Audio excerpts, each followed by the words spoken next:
What's up, YouTube? Welcome to the Wright State University Veteran Voices Project. I am Navy veteran and content manager Jeremy Tkach.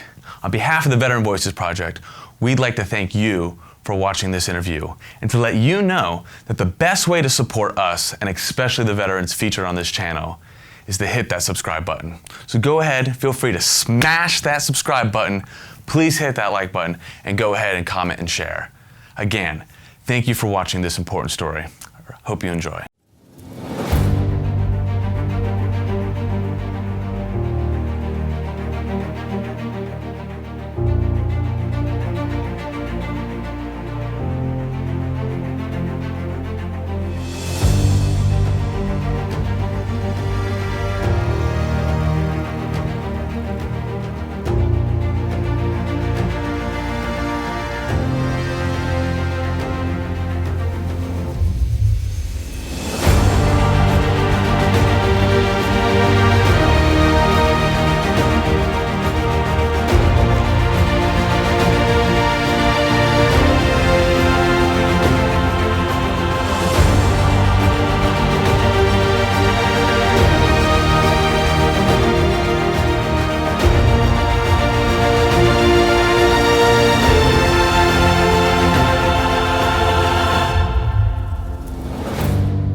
We are recording the interview of retired Air Force Colonel Dan Kirkpatrick. This interview is being conducted by Jeremy Tkach from the Wright State University's Veteran Voices Project. This interview is being recorded at Wright State University in the New Media Incubator. It is 9:15 on the 26th of January, 2018. Mr. Kirkpatrick, thank you for being here. Thank you. Thanks for inviting me.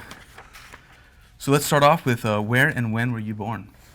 I was born December 11th, 1952 in Dayton, Ohio at Miami Valley Hospital. All right. Who were and what did your parents do? My dad, while I was born, he had just graduated from the University of Dayton, and he went to work for Otis Elevator Company, and then he eventually went to work for different defense contractors, and we moved all over the United States like a military family, because the defense contractors kept moving them. We lived in Ohio, Arizona, Texas, Oklahoma, Kansas, Nebraska, Long Island, New York, San Francisco, San Diego, Santa Maria, California, Venice Beach, California. And then that was all before I was 10 and a half. Wow. And then at 10 and a half, we moved to Riverside, California. And my dad and my mom opened up a Western auto store. And they had that till I was in high school. And then he went back to work for a defense contractor. So did you have to change schools every single time? Oh yeah, How was I went that? to a lot of different schools. I got to the point where I was used to it. My mom once told me that we had been in one place over a year, and I asked her, when are we going to move again? I'm ready to move. So, but and when I joined the Air Force, moving didn't think anything of it. Do you have any siblings? I have two sisters, an older sister who still lives in Southern California in Los Angeles, and a younger sister who lives up in Medford, Oregon. Okay. And did you have any family members that served in the military? My father and my father-in-law were both Army. My father was a radio man on C-46s and C-47s. He did Morse code on the radios, and he was involved in the China, Burma, India flying the hump. And then my father-in-law was an artilleryman during World War II in Saipan. Okay. And then my son spent a couple years in the Navy, and then my son-in-law was or I guess still is a Marine, because once a Marine, always a Marine. And he's actually in Kuwait now, working for a security company. Okay, awesome. Yeah. So what did you do before you joined the Air Force? Well, I joined the Air Force out of high school because when I graduated from high school in 1971, the draft numbers came out. The Vietnam War was still going on, and my draft number out of 365 was 56. I went down and talked to the draft board. They guaranteed me I was going to get drafted. They said, unless you're in college, you're going to be in the Army. And I said, well, my plan is to go to the police academy. And they said, well, bring us your paperwork to show that you're in school in September, and we'll give you a student deferment. So I went back in September, around the middle of September, and they lady said, "I'm really sorry to tell you this, but Congress stopped the student deferment program. You're going to get drafted." Mm-hmm. So I went and talked to the Air Force recruiter. I took the what they call ASVAB test, Mm-hmm. and they gave me a list of options. And I remember looking down the list and seeing medic, and I thought, well, I've got the Boy Scout First Aid Merit Badge. I'm an Eagle Scout. I'll just be a medic. And the night before I was going to go take the oath to go on active duty, to go to basic training, I was at a Boy Scout meeting. I was still active in Boy Scouts. And I was telling the older scouts what I was going to do, and one of them said, "Well, why don't you think about going in the reserves?" Mm-hmm. I had never heard of the reserves. I knew nothing about it. So when his dad came down, we sat in the parking lot for about half an hour and talked about the reserves, and he said, "Come out to Norton Air Force Base," which was in San Bernardino. I was living in Riverside, California then. And so the next morning, I went out to Norton Air Force Base and talked to him. He was actually a reserve recruiter. And he said, we have 2 openings. You can be a load master on C-141s. And I had no idea what that was. And he said, basically, your job is to balance the load on an aircraft so the plane doesn't fly crooked through the air. I thought, that doesn't sound too interesting. And he said, the other option is to be an aeromedical evacuation specialist. Mm-hmm. I said, what is that? And he says, well, you're a medic, you go to medic school, and then you fly patients from one place to another. And I thought, well, I was going to be a medic anyway. So I said, well, where do you guys fly to? And he goes, well, our weekends, we fly to Alaska and Hawaii.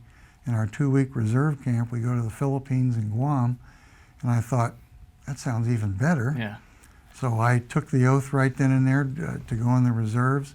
He called the active duty recruiter, who was none too happy. But so I started off in the Air Force Reserves, and while I was at tech school at Shepherd Air Force Base in Texas, one of the nurse instructors said, "Well, you ought to think about going to nursing school." Mm-hmm. Now, this is 1972, and I thought, guys don't do that. Mm-hmm. And she said, "Well, in the Air Force, 20% of our nurses are men." So I went down and talked to the local nursing school, and what they said sounded interesting. And she said, it's a 2-year wait to get into nursing school. And I said, well, I don't want to wait 2 years. And she said, well, I'll tell you what, if you sign up today, we have a shortage of male applicants. So I signed up for nursing school, and I played the gender card, and I got into nursing school. Did that for 2 years while I was in the reserves, got my nursing degree, and worked for about 6 months in a local hospital, and I absolutely hated it. I thought there's got to be more to life than this. So the Air Force Reserves gave me a 1-year leave of absence, and I went in the Peace Corps. Okay. And I ended up in the Truk Islands of Micronesia. I lived on the little island of Fananu. It was about 240 natives and me, and I provided all their health care. And I was there for about a year, and then the Air Force said, it's time to come back. Back into the reserves. So I went back to the reserve unit, worked at the same hospital for another year, didn't like it any better, and then I applied for a commission and got commissioned. And the reserve unit said, you got to go to officer orientation and you got to go to flight school, because it was a flying unit. And while I was at flight school, they had active duty recruiter come in and tell us how short they were active duty nurses. And I thought, well, I'm not real happy in the hospital I'm working. I'll just go on active duty. So by then it's 1979.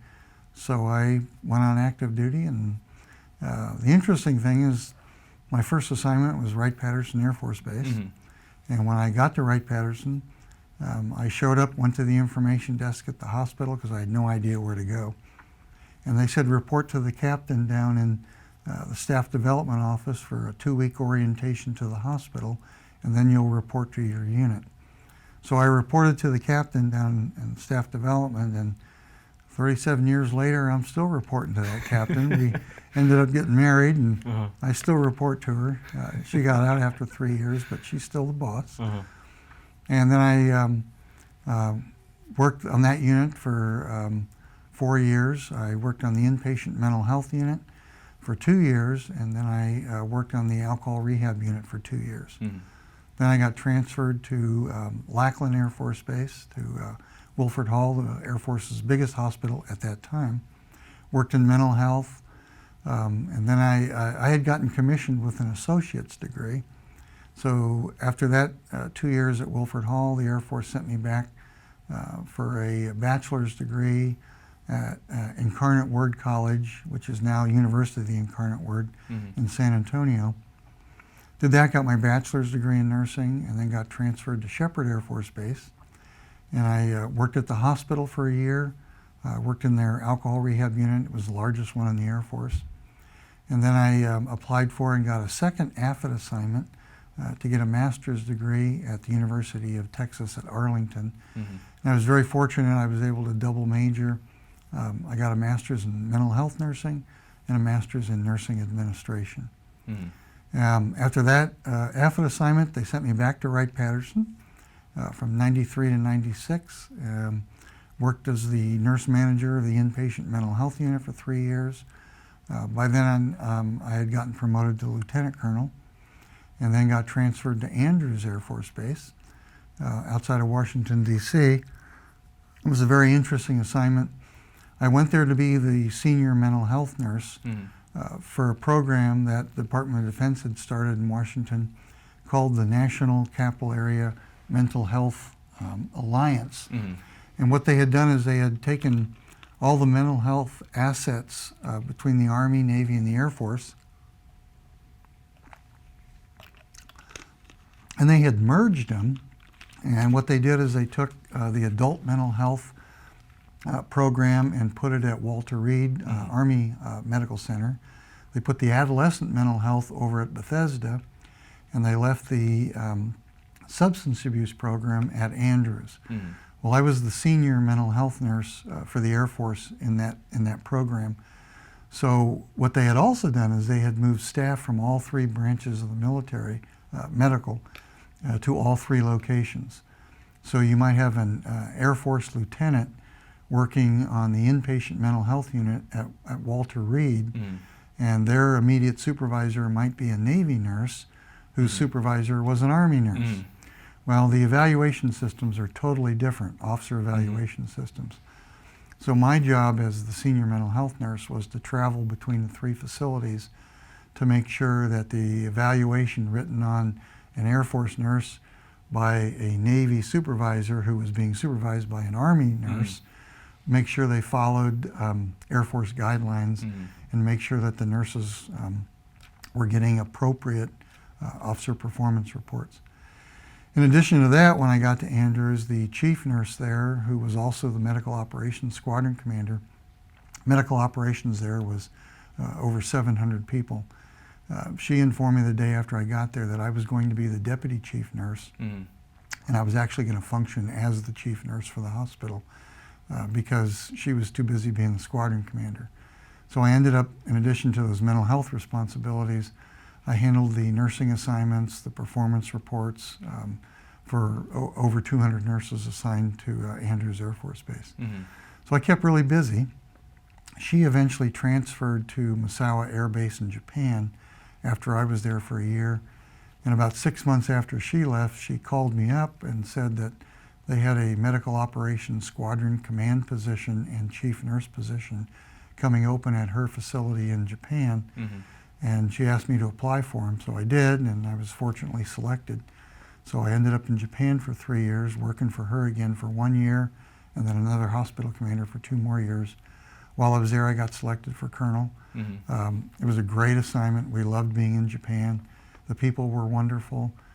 Learned a lot. It was my first real command position. I left there in 2001 and got transferred to Eglin Air Force Base down in Florida to be the squadron commander and chief nurse. The squadron there was 440 people, and there were over 200 nurses there also.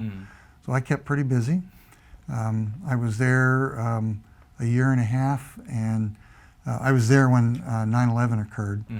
And in January of 2003, I was selected to deploy to Kuwait as the hospital commander. We took about 120 people from Eglin. We got to Ali Al Salim Air Base in Kuwait in January of 2003, January 15th exactly. And the base then was 1,500 people, And by the time the war started, towards the end of March, the base was up to 15,000 people. So we saw a huge buildup. I ended up being the senior medical person for the entire base. Mm-hmm. We had Army, Navy, Marines, Air Force.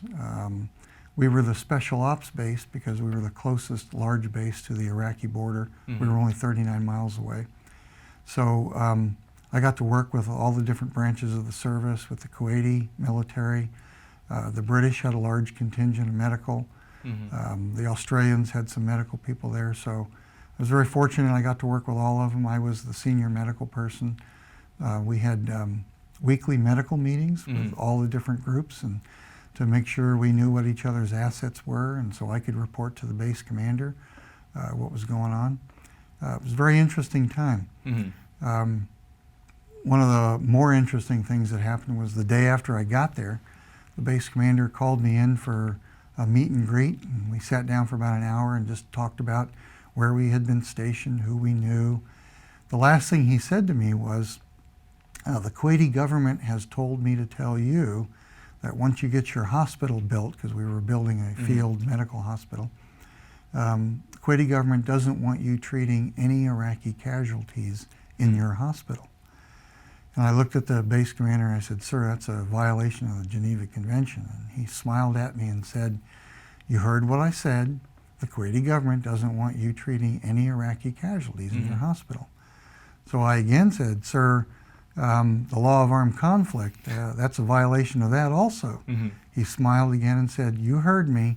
You're not to treat any Iraqi casualties in your hospital." Mm-hmm. Well, the second night of the war, and I had passed that message on to our senior medical staff at the hospital.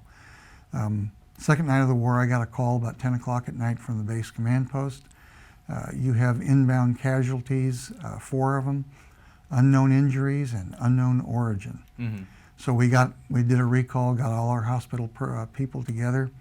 In the Air Force, our triage officers are our dentists, because when you're getting casualties, they're not filling teeth or doing root canals.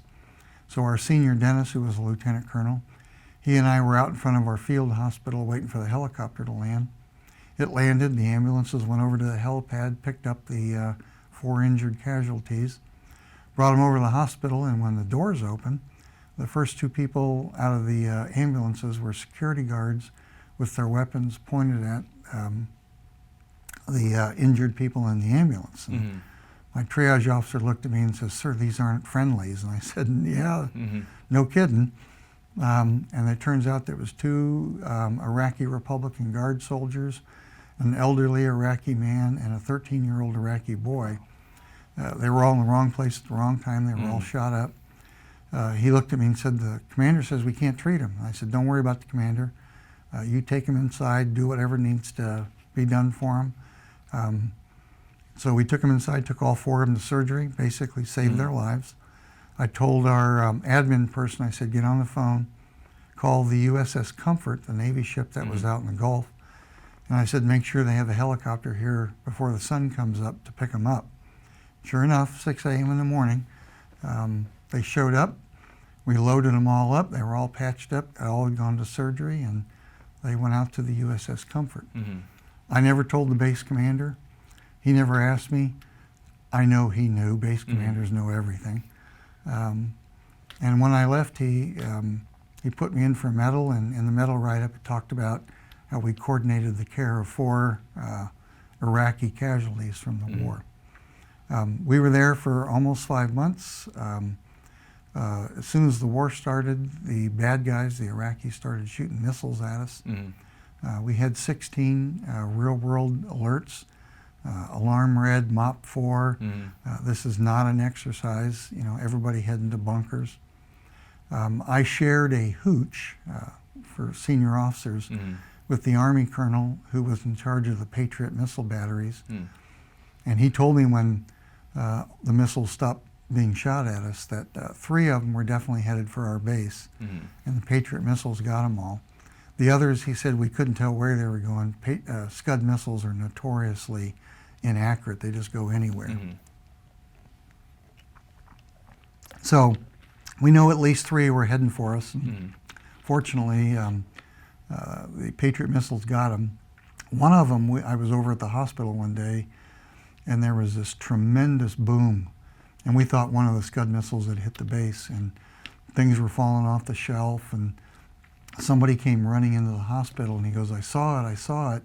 It was actually a Patriot missile that was fired off that went over about 100 feet over the top of the hospital, and actually sonic boomed right over the hospital. Really? And that was the boom we heard. And it was the Patriot missile going after one of the Scud missiles. So we were very fortunate. We had no casualties on the base. We treated a number of casualties from the conflict. Within a matter of weeks, the war pushed off into Iraq, so things slowed down for us, but we saw some of the first casualties of the war. That was really an interesting assignment. I imagine so. Yeah. Had a lot of supply issues. Our lab equipment for doing lab tests on patients required a chemical reagent to make the lab equipment work. We had a lot of trouble getting the reagents.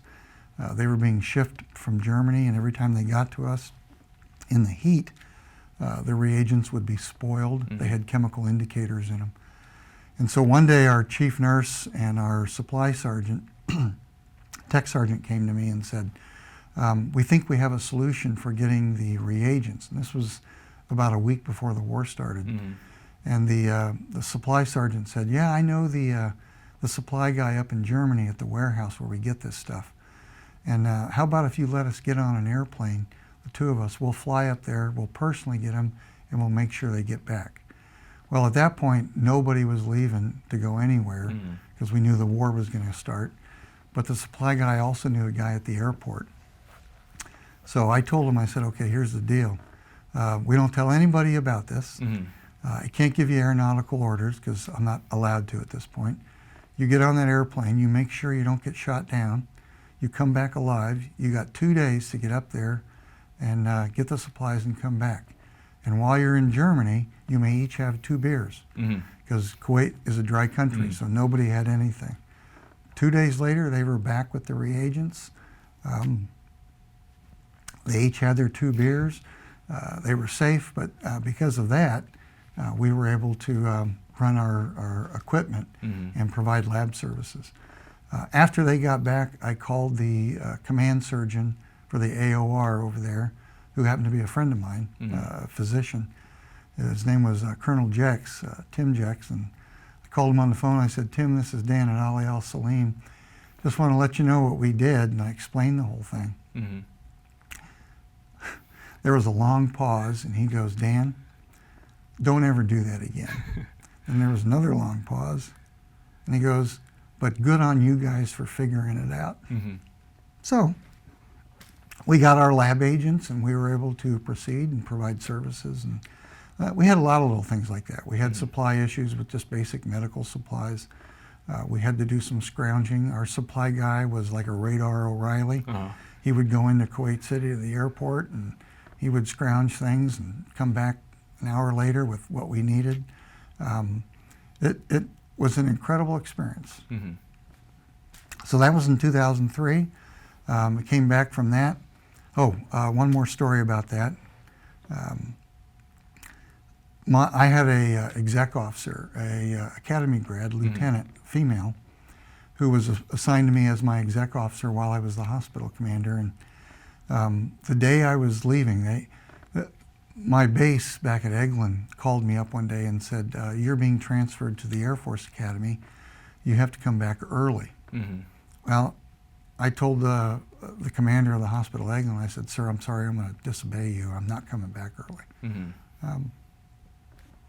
I came here with our troops. I'm coming home with our troops. And he says, well, you can't do that. They expect you. I said, I don't care. I'm over here. Unless you come get me, I'm not coming back. He laughed, called me back the next day and says, okay, you can stay for a couple more weeks. So finally, when I was ordered to come home a second time, it was time for about half of our hospital to come home.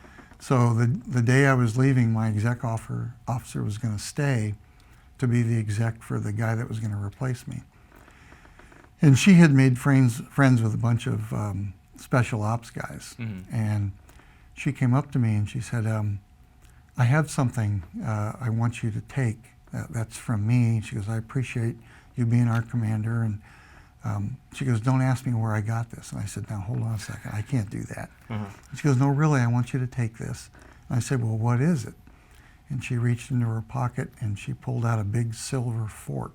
And I looked at it, and it had, it said made in France on the back, and it had an Iraqi eagle on the front of it.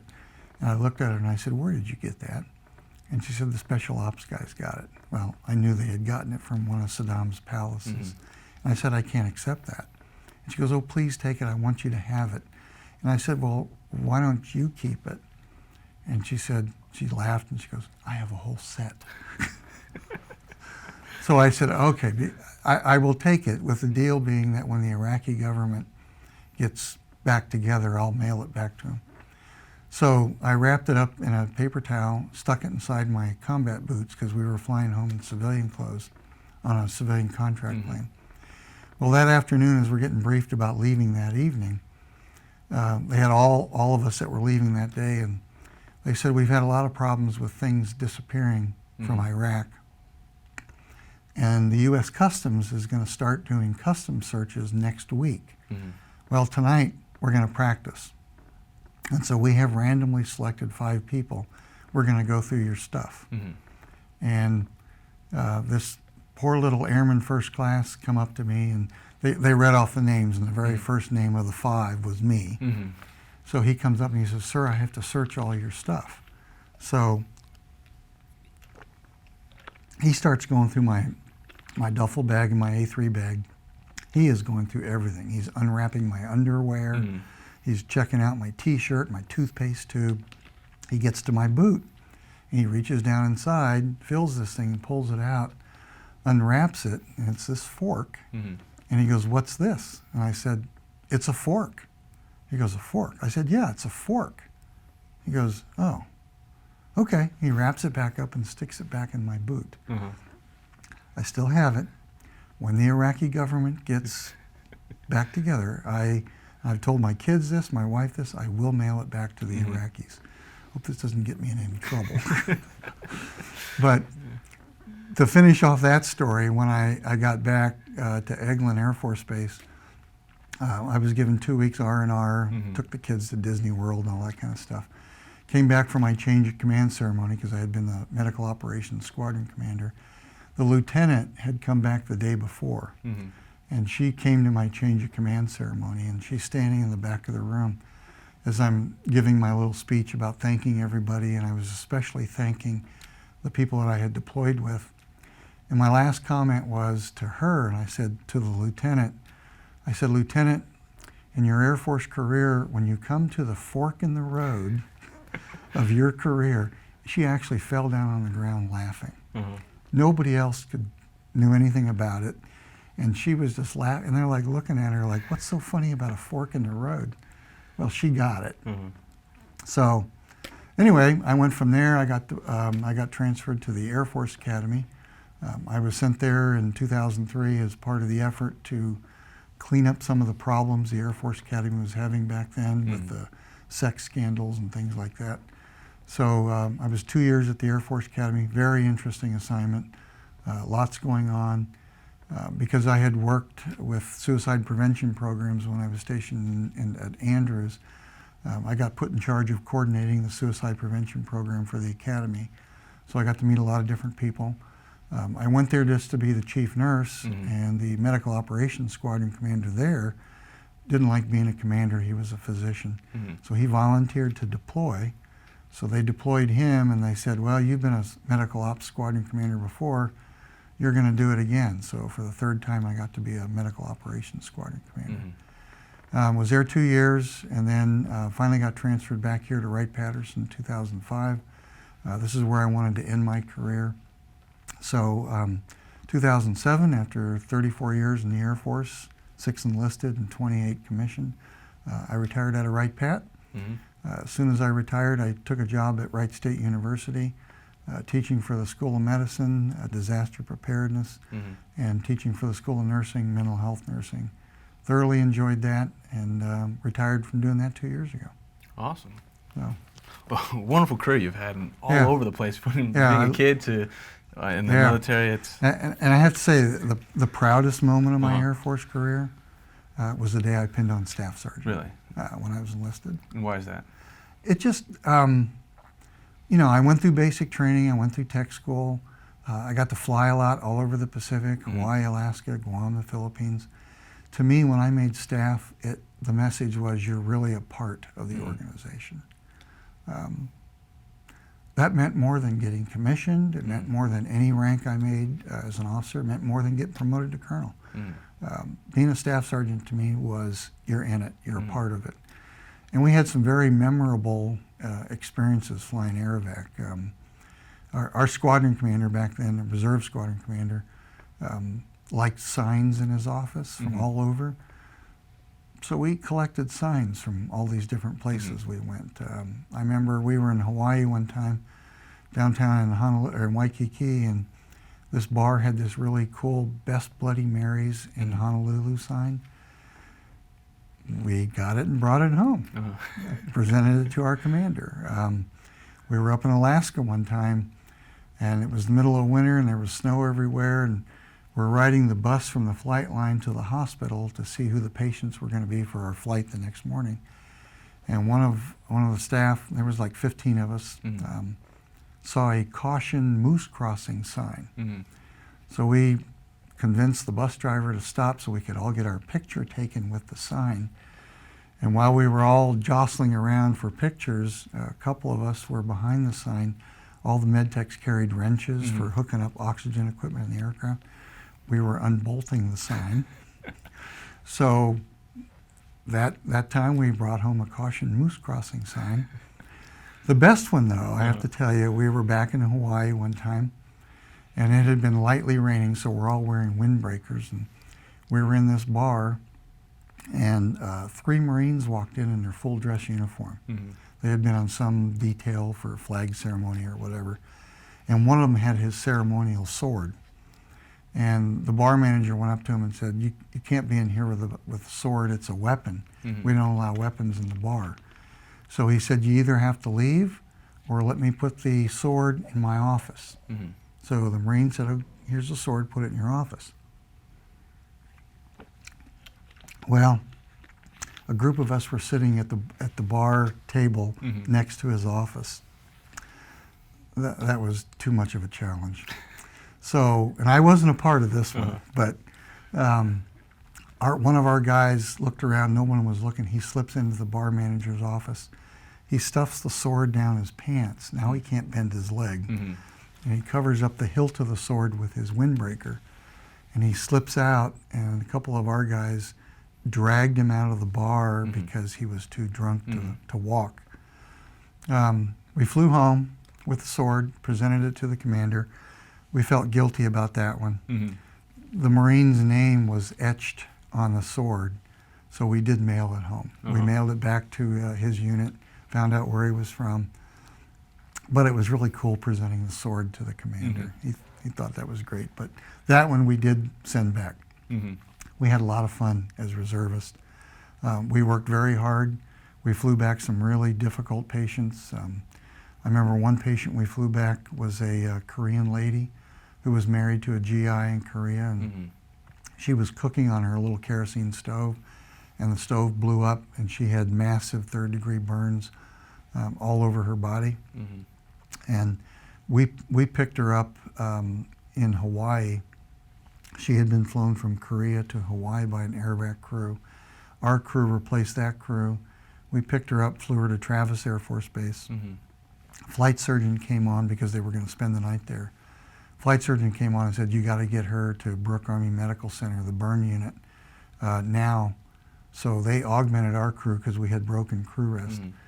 And so we flew her to Brooke Army Medical Center. Unfortunately, she did die a couple days later, but we did get her all the way through. Real tough situation, but reserve crews were fantastic, and I loved flying with them. It was fun. And again, Staff Sergeant was the highlight of my career. So let's go back a little bit. Tell me about basic training. First joining. What was that like? I went to basic. I had several friends who had been in the military, and they told me, practice running a little bit before. I did. They also said, don't volunteer for anything, the old thing that you're told. Got the basic training. It was funny because I was in Riverside, California. My parents took me to LA Airport, and while I was waiting for my flight, Bing Crosby walked by. Really? Didn't get to talk to him or anything, but he was with his little entourage, but I saw Bing Crosby. Got on the flight, landed early in the morning, like 3 in the morning. They bussed us out to the base, and the TI just told us to go to bed for a couple hours. They woke us up early, immediately started screaming at us.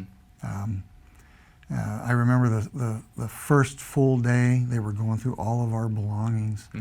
And the first guy in our row, we had been assigned bunks and we're standing in front of our bunk. I was like 5 bunks down. The first guy, his girlfriend had given him an Abby Hoffman book.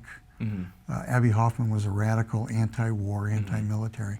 So he has this Abby Hoffman book sitting on his bunk, and the TI just went ballistic. Just ripped this poor kid, and the kid started crying, and so the TI went after him even more. And this was the very first guy he goes through. And so the rest of us are just shaking, thinking, what's he going to do to us? Fortunately, that was the worst, but basic was interesting. I did end up volunteering to be the chapel guide because you got a chance to go by yourself to chapel guide meetings. And it actually turned out to be a lot of fun. Made some good friends that I kept up with for years. We were a reserve unit because I was going to be in the reserve, so we were a reserve basic training group. Went through the same thing that all the active duty guys did. The only thing different was we had 5 guys in our squad, our flight, that were from San Antonio, also in reserve units. And the first time we had base pass where we could go on base, one of them's brother came on, picked him up and drove him around the base and proceeded to get him drunk, which you were not allowed to do in basic training.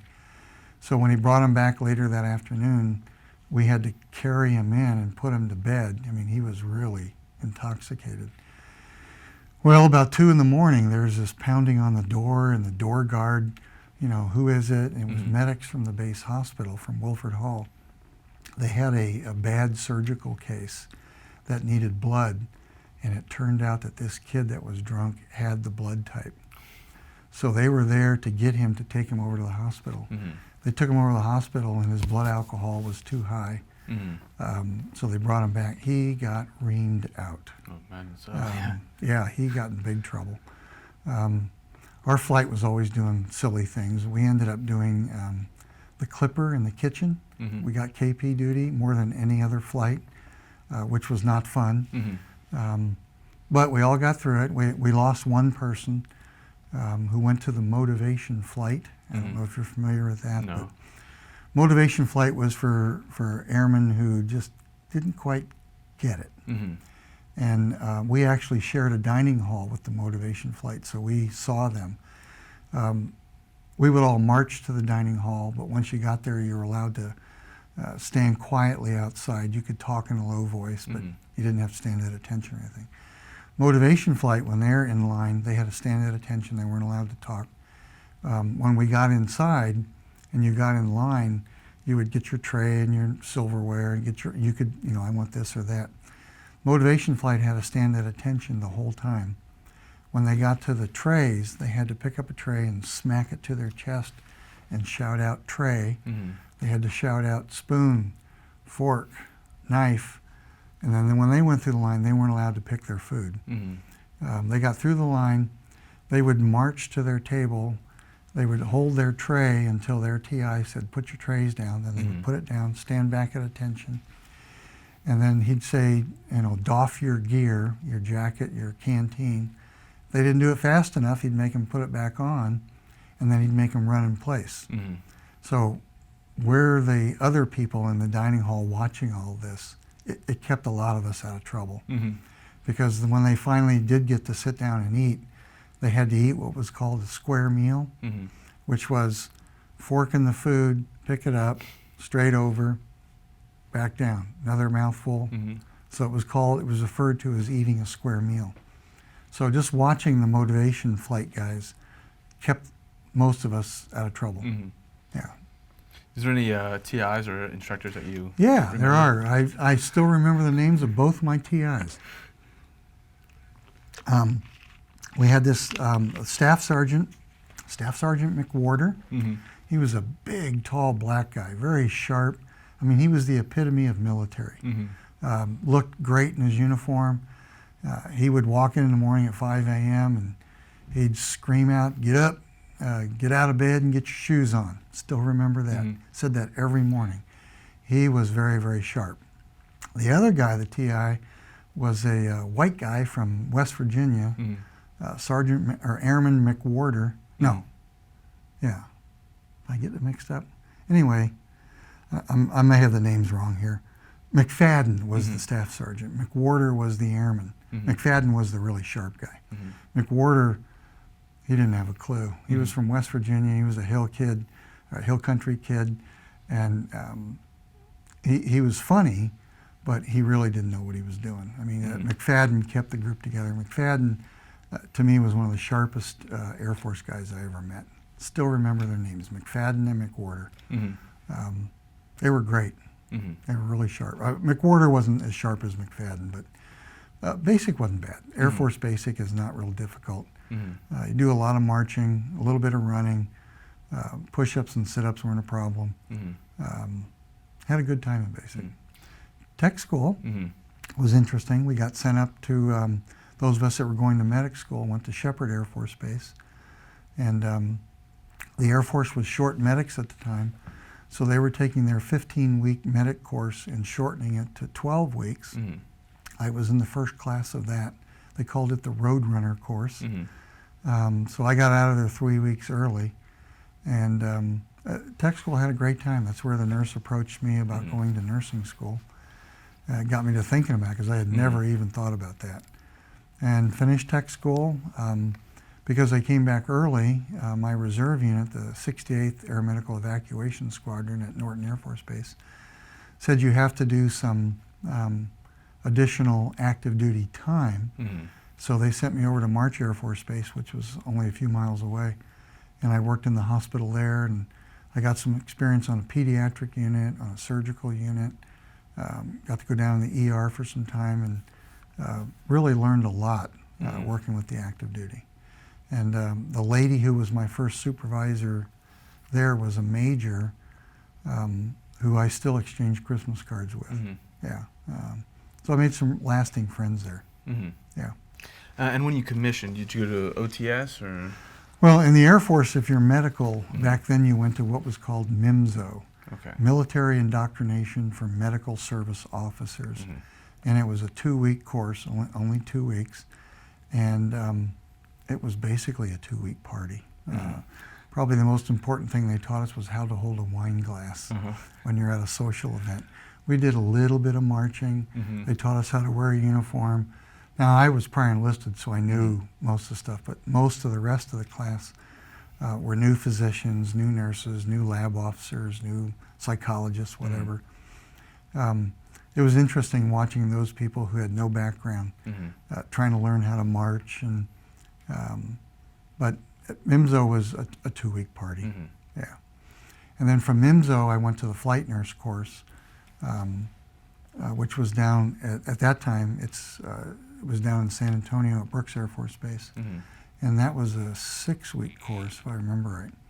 And that was interesting. We learned how to work in the aircraft, and again, I had already been a med tech on the aircraft, so a lot of the equipment I already knew. I knew how the systems worked. But for a lot of people, it was all new, learning how to fly and take care of patients from one place to the next. It was interesting. It was a good program. Besides, marching, how did being prior enlisted prepare you for being an officer? Made a big difference. You in basic training, it's pounded in your head about, military history, customs and courtesies. You learn about all that stuff that in the 2-week course, they just didn't have time to teach you. So, and there were a few other prior enlisted people in my officer orientation program. We definitely had a big advantage because we knew the system. We knew how to march Mm-hmm. because some of the other people were doing about faces wrong and left face and right face. And, you know, they had trouble getting that. Being prior enlisted made a big difference. And I really think it made me a better officer. I really learned that you take care of your enlisted people first, because they are the ones who really complete the mission. And first sergeants, when I became a squadron commander, really became important. I remember one situation. I was stationed in Japan. I got a call late one evening, 9, 10 o'clock, from the base command post, and they said, "Are you the commander of Sergeant so-and-so?" And I said, "Yes, I am." And they said, "Well, you need to put on your full service dress uniform and report to the Misawa City Police Station," which was right outside the main gate for the base. And I said, "Well, what's going on?" And they said, "Sorry, sir, we can't tell you, but you need to get down there as soon as possible." So I got dressed real quick, went down there, pull up to the parking lot, and there's all these cars in the parking lot. There's police cars with their lights flashing, and I thought, what in the world happened with my sergeant? So I get inside, and there's all these people. I see the mayor, the police chief, some elderly Japanese man. I see my sergeant. His daughter is sitting in a chair against the wall. She is sobbing.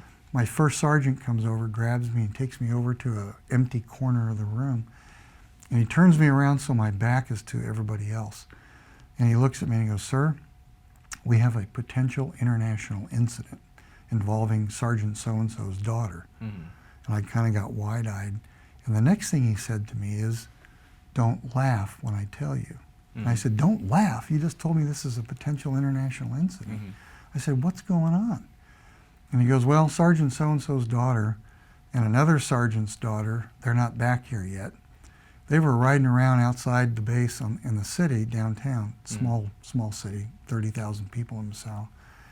And they saw a group of Japanese boys. So they mooned them." Well, in Japan, you just don't do things like disgracing your family. And the elderly Japanese man in the room saw it, and he reported it to the main gate. And that's how it ended up at the command post and everything. And so I start to smile, and he goes, "Sir, don't laugh. They're really upset about this, and they're very serious about this." And I said, "Well, what am I supposed to do?" And he goes, "You're his commander. You got to go over there to the mayor, the chief of police, and that elderly man, and you got to apologize to him." I said, "Are you serious?" And he goes, "Absolutely. They're waiting for that apology." So they got me an interpreter. I went over there.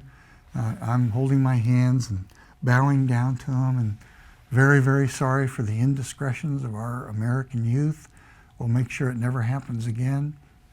The elderly Japanese man's arms are crossed, and he's just going, like that. And the mayor and the police chief are kind of very serious, because to them this is a big deal. I went over then and talked to the sergeant. He was, "I'm so sorry, sir." And the daughter by now has stopped crying, and she's apologizing, and I'm trying not to laugh. Mooning somebody, international incident. So my first sergeant, first sergeants are the best part of the Air Force. I mean, they keep you straight. So. And then when you attended nursing school, that was as a civilian? Well, I was in the reserves. Reserves, I went as a reservist.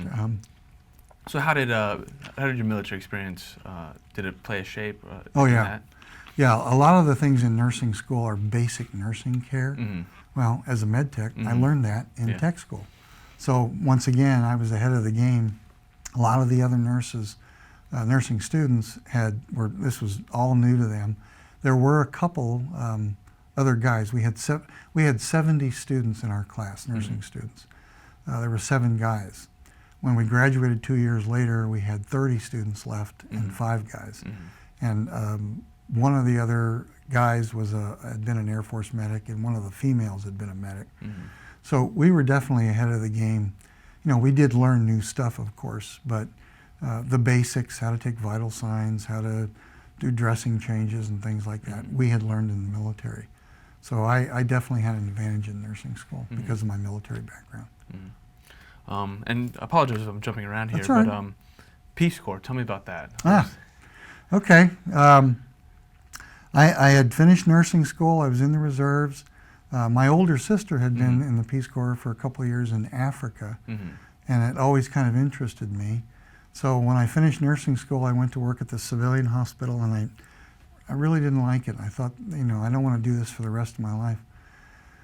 So I got to thinking about it. My sister was in the Peace Corps, and I thought, well, I went down and talked to the Peace Corps, and they gave me the option of going to Brazil and teaching nursing school, or going to what they called outer islands in Micronesia, and living on a tiny island and providing health care for the local people on the island.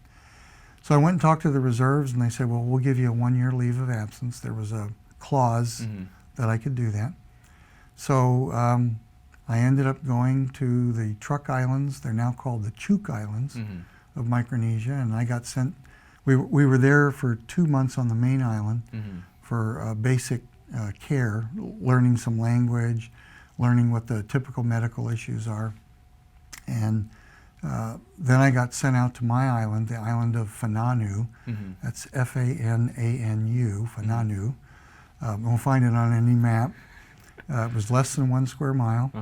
You could walk around the whole island in 45 minutes. And I was the only non-native person on the island, and I provided all their health care. It was fascinating because they had some Peace Corps a couple of years before, so they knew about Peace Corps. They spoke the Truckese language. I learned enough to get by with them. Had some fantastic experiences there. One of the things they had taught us when I was on the main island, most of the islanders all over Micronesia have intestinal parasites. Amoeba, trichuris, roundworms, ascaris, all different kinds of intestinal parasites. And they gave us each a microscope and a flashlight, because there was no electricity on these islands. Use the flashlight to light up the microscope. And they said, get a stool sample from the islanders and you can see what kind of parasites they have. We're going to give you the medicine to treat it. Well, right after I got there, I was meeting and greeting, and there was one young guy about my age on the island. I was like 23 at that time, who spoke enough English that he and I became friends, and he sort of became my interpreter. And I told him, I said, I want stool specimens from you so I can see what kind of intestinal parasites. Well, they were totally disgusted with that idea. They had never heard of that. They thought that was awful. But I finally convinced him to give me a stool specimen. Well, all the natives had diarrhea all the time. Nobody ever had a solid bowel movement. And so I finally convinced him to give me a stool specimen. And I showed him under the microscope. I said, see that? And the hospital I'd been working at as a going-away gift had given me a tropical medicine book. So I showed him in the book. I said, that's what that is, and that's what the parasite is. Here's the medicine for it. So I gave him the medicine, and about 3 days later, for the first time in his life, he had a solid bowel movement. And he thought that was the coolest thing in the world. So he started telling all the other people on the islands, and within a matter of a week, every morning when I would wake up, there'd be 20, 30 stool specimen cups on the stoop outside the little hut I was living in. So I spent every morning for a while looking at stool specimens. And then handing out the medicine. I would walk around, there was 2 different villages on the island, and I would walk around and hand out the medicine for it, and people thought it was great to have a solid bowel movement. When you've never had one, it's pretty cool to have one. So had some great experiences. We would go snorkeling almost every day because there wasn't a whole lot to do. The island I lived at, right off the shore, there was a channel that went down, and we saw sharks all the time, blacktip reef sharks. And you'd be in the water. We went snorkeling every day, and I had a mask. Most of them didn't. But you saw sharks in the water all the time, and you just got accustomed to it. First time it was interesting, but after that, you got used to it. But I would lay on the shore where this channel was, and I would just watch the sharks swim through. It was really cool to see that. But had a great time. The islanders had learned how to play baseball from one of the previous Peace Corps volunteers, and they had cleared out a place in the middle of the island for baseball, and they loved it. They would make gloves out of cardboard, pieces of cardboard, they had a couple of old balls left that they kept wrapping tape around to keep using them. And they would carve bats out of breadfruit trees, and they would play baseball. They thought it was a great sport. So had a great time. They were the poorest people I have ever been around. They had virtually nothing. And quite honestly, they were the happiest people I've ever been around. They didn't know not to be happy. They actually had a word for Americans in their language. It was Chon Mung Pisak, which in the Truckese language means too many possessions. And that was the word they had for Americans, because we have too much stuff, and they had virtually nothing. They were very happy people. So it was a great experience. And did that experience help you out with your military career later on? It did, in the sense that it taught me some self-reliance.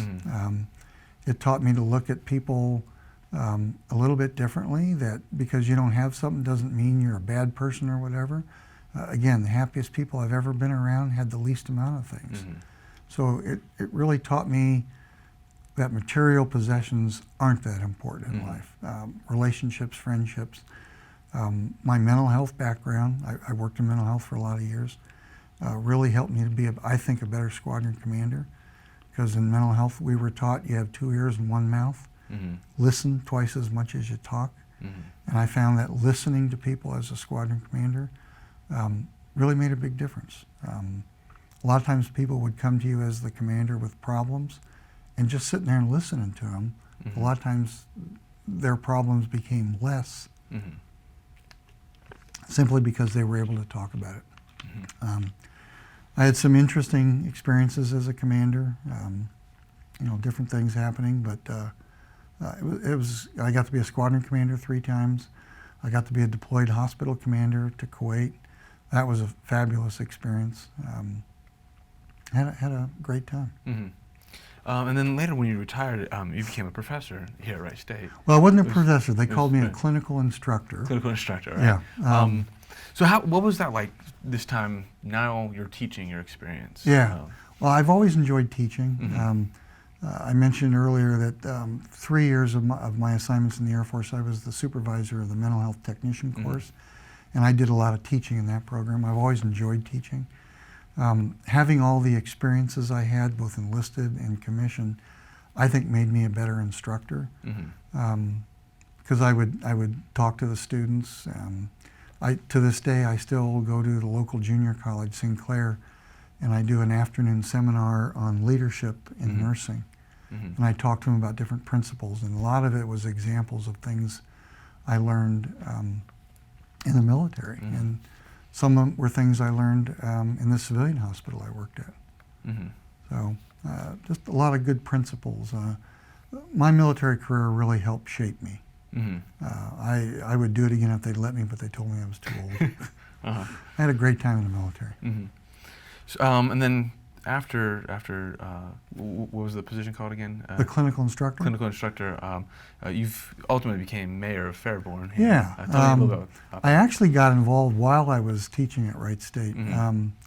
A Air Force retired Chief Master Sergeant that I go to church with, he approached me one day after church and he says, "What do you think about the city of Fairborn?" And this was like a little over a year after I retired from the Air Force. And I said, "I really don't know much about it. You know, in the military, you're not allowed to get involved in politics." And he goes, "Well, why don't you go with me to a council meeting?"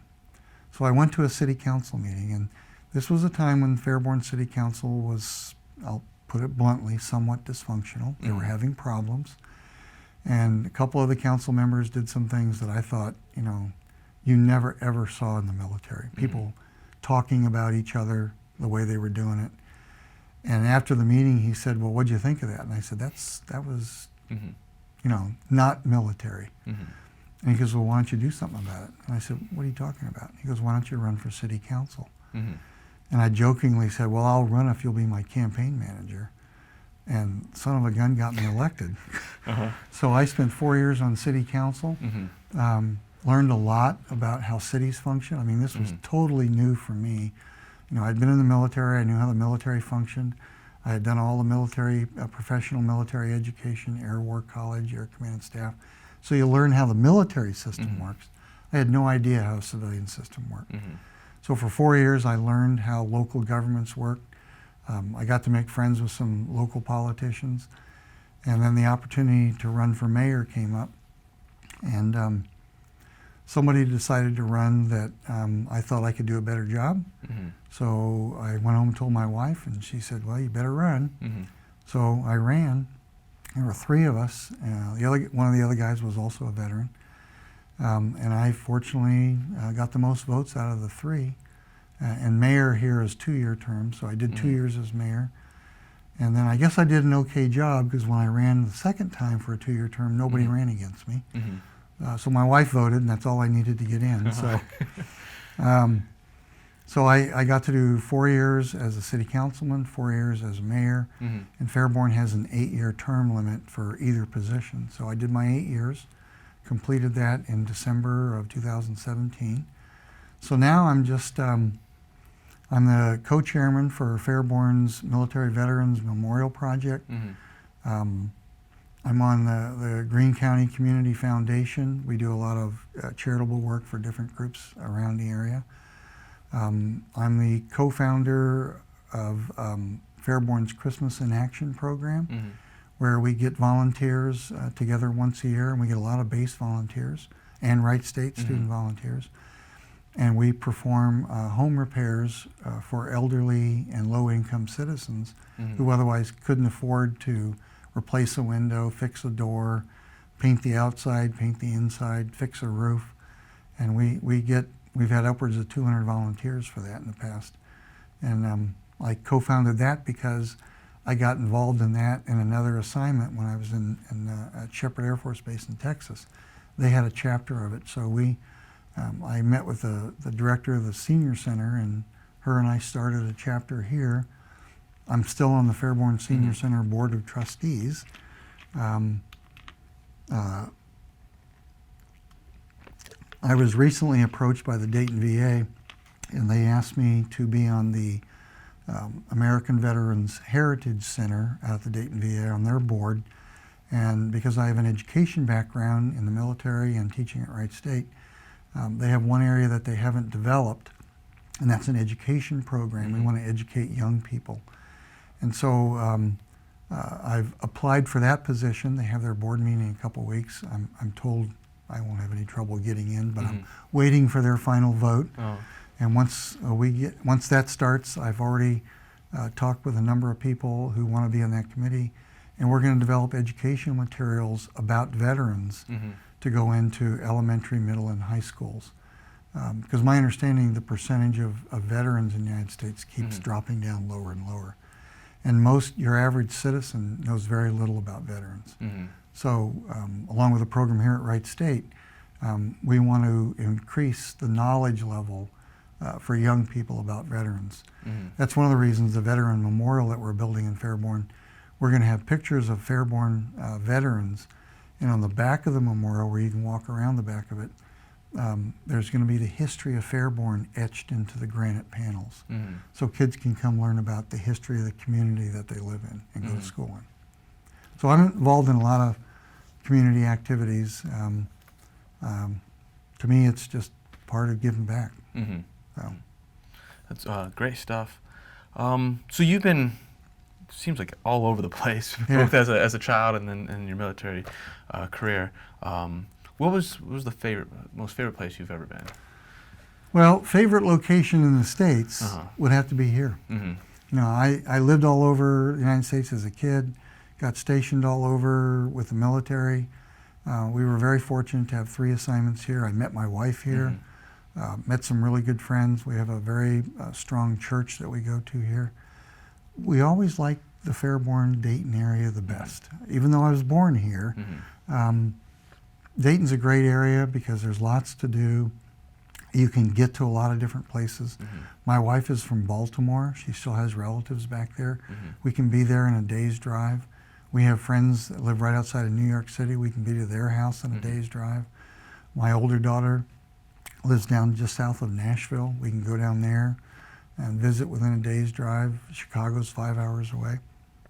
This area is great for getting other places, and yet there's lots to do here. There's professional sports, there's a great symphony, There's Wright State has fabulous theater programs, and it's middle America. It's a great place to raise a family.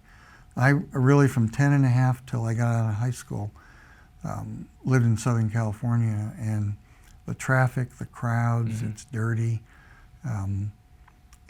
5 minutes from my house here, I'm out in the countryside with farm fields and corn and cows, and I have a Miata, so I belong to the local Miata club, and we do drives all over.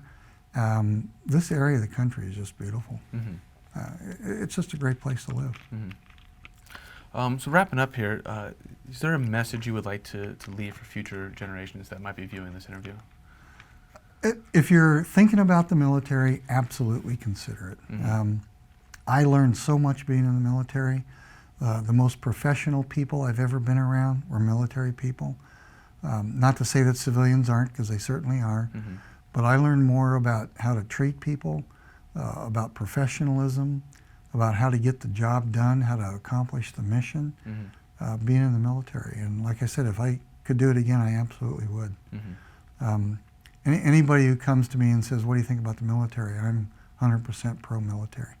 Now, it doesn't mean everybody's going to have a great time. Doesn't mean everybody's going to have the opportunities that I had, but I think that's the key word, is opportunity. I grew up wanting to be a policeman. Never happened because of the draft. Never thought about becoming a nurse. Became a nurse. Worked in mental health, worked in substance abuse. Got the opportunity to get in senior level leadership positions, which I never thought I would ever get to do. Got to be a hospital commander in a combat zone. I know as an officer, they always taught us the ultimate job as an officer is command. The ultimate command is a combatant command. I got to do that. I had opportunities that I wouldn't have had otherwise. So I love my Air Force career. Great. Was there anything that we haven't covered that you'd like to cover? Can't think of anything. Just a plug for what you guys are doing at Wright State, the Veterans Center. It's a great program. I've met with Seth, Dr. Gordon, several times, and he's very committed to what you guys are doing, and I think what you're providing the community is an invaluable service. Well, thank you. Yeah. Well, Dan, thanks for being here, and thank you for your service. Yeah. That concludes the interview of Dan Kirkpatrick. Okay, thank you. Yeah.